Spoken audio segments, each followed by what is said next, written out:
S'inspirer de la permaculture m'a semblé digne d'intérêt. Pourquoi? La permaculture est née en Australie par deux personnes dans les années 70. Ces gens-là étaient préoccupés de la limite des ressources, et notamment des ressources fossiles. 1973 et le choc pétrolier étaient là. Ces gens-là étaient préoccupés de faire en sorte de dire comment produire le plus possible en minimisant l'usage de ressources qui, un jour ou l'autre, seront limitées. C'était déjà un point intéressant. Mais ce qui était aussi intéressant, c'est que ces deux fondateurs de la permaculture se sont dit, bon, nous, on voudrait produire autrement l'agriculture, mais on ne va pas se battre contre les lobbies d'agriculture industrielle. On va expérimenter une autre façon de faire. Et puis, si elle est si bien, cette façon de faire, eh bien, on va la consolider, on va la généraliser et on va la déployer. Une attitude que je trouve particulièrement intéressante d'appliquer dans l'entreprise.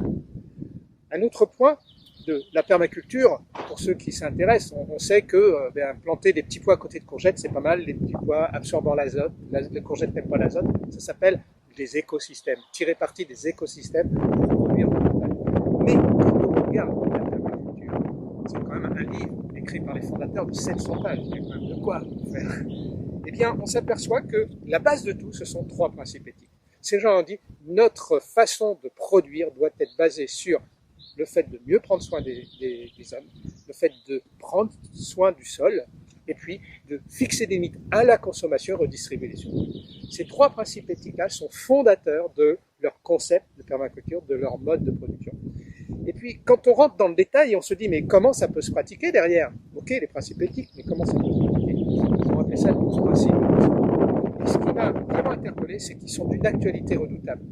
Pourquoi? Parce qu'il parle de sobriété de l'usage de ressources, il parle d'usage de ressources renouvelables, il parle de réduire les déchets, il parle de tirer parti de la diversité, etc.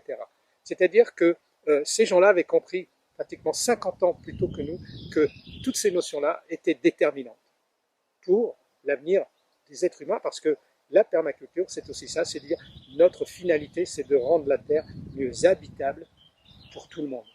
Voilà.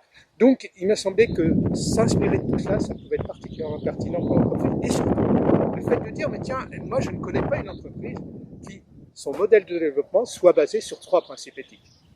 L'éthique peut arriver après, mais basé sur trois principes éthiques, je ne connaissais pas. Et je me suis dit, il y a peut-être une idée à creuser, et c'est ce qu'on a fait.